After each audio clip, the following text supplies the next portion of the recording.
Hi friends, Hindi की व्याकरण कक्षा में आपका स्वागत है। देखिएगा, अब संज्ञा का जो दूसरा भेद है वह है जातिवाचक संज्ञा।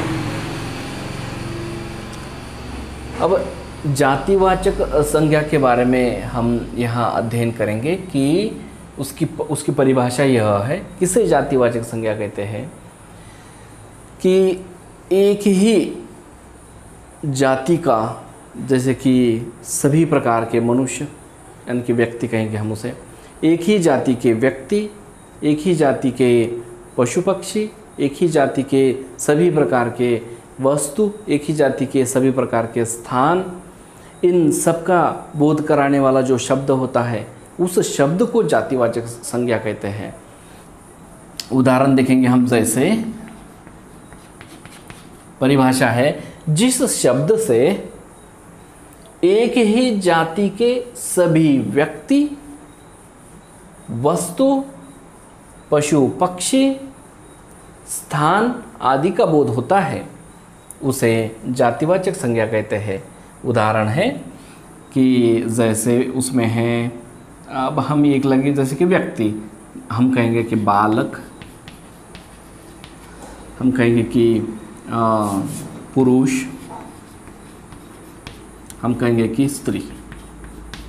अब व्यक्ति के बारे में हमने ये लिया, बालक कहा तो छोटे सभी बच्चे उसमें आ गए, तो उनके सभी छोटे अलग अलग बच्चों के लिए एक ही शब्द है, वह शब्द है बालक। और उस शब्द को यानी कि इस शब्द को जातिवाचक संज्ञा कहते हैं, क्योंकि छोटे जाति के सभी बच्चे यानी ये सभी छोटे बच्चे इस शब्द के अंतर्गत आ गए हैं। और हमने बालक कहा तो वो सभी बच्चे उसमें आते हैं, इसलिए यह बालक शब्द जातिवाचक संज्ञा हुई। बालक नाम जातिवाचक संज्ञा हुआ।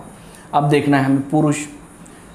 पुरुष यह कहा तो पुरुष जाति के सभी लोग, है ना, या फिर वह व्यक्ति, तो पुरुष जाति के सभी व्यक्ति। अब यह जो जाति है तो इस जातिवाचक शब्द को यानी कि नाम को जातिवाचक संज्ञा ऐसा कहते हैं, पुरुष। और स्त्री कहा तो सभी स्त्री यानी कि सभी औरतें उसमें आ गई, तो इसलिए इस स्त्री जातिवाचक शब्द को, इस नाम को जातिवाचक संज्ञा कहते हैं। इस जातिवाचक नाम को जातिवाचक संज्ञा कहते हैं। अब यहाँ देखना है वस्तु। अब वस्तु के बारे में है कि जैसे कि मैंने कहा वस्तु, तो सभी वस्तुएं आ गई, सकते कि वस्तु, तो वस्तु में सभी वस्तुएं आ गई। फिर सब प्रकार की अलग अलग वस्तुएं जो भी आपको दिखाई देती है, कुर्सी मेज आपके घर में सब कुछ, सब वस्तुएं आ गई। अब दूसरी बात है कि अब पशु ऐसा कहा मैंने, पशु, या फिर मैंने कहा कि जानवर, तो सभी प्रकार के चार पाँव वाले, वह जिन्हें पूंछ होती है, ऐसे सब प्रकार के जानवर आ गए उसमें।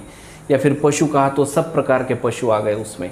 तो पशु या जानवर यह जातिवाचक शब्द है। इनका उच्चारण करने पर सभी नस्ल के चार पैरों वाले जिनको पूंछ होती है ऐसे जानवरें उसमें आ जाती है। जानवर कहने पर भी वह भी उसमें शामिल होती है। तो ये वाले जो शब्द होते हैं वे जातिवाचक संज्ञा है। अब हम देखेंगे कि स्थान का विचार किया तो जैसे कहेंगे हम गली या फिर मोहल्ला। अब हमने गली कहा तो सब प्रकार के गलियां आ गई।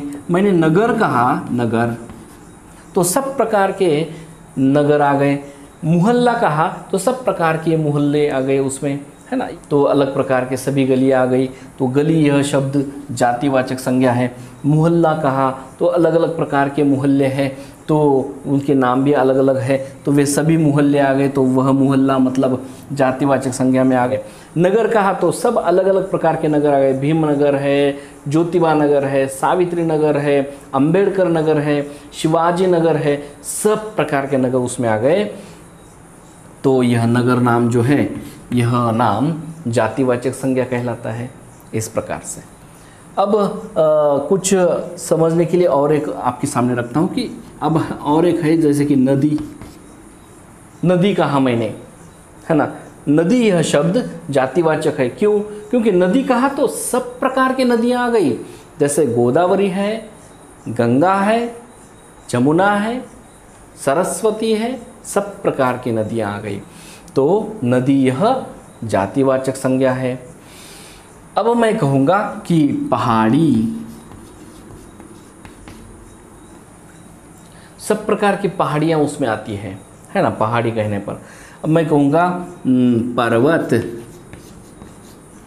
सब अलग अलग प्रकार के पर्वत आते हैं। गिरी पर्वत है, अरवली पर्वत है, हिमालय पर्वत है, सब प्रकार के पर्वत उसमें आ गए, है ना। तो यह पर्वत शब्द है जातिवाचक संज्ञा। इस प्रकार से दोस्तों जातिवाचक संज्ञा भी बहुत आसान था, आपको समझने में भी आसानी गई होगी, क्योंकि इस परिभाषा को फिर से एक बार इस वीडियो के माध्यम से आप समझ लीजिए, सोच लीजिए, जान लीजिए, तब कहीं जाकर आपको जातिवाचक संज्ञा बहुत ही आसान जाएगा और समझ में आएगा। ठीक है।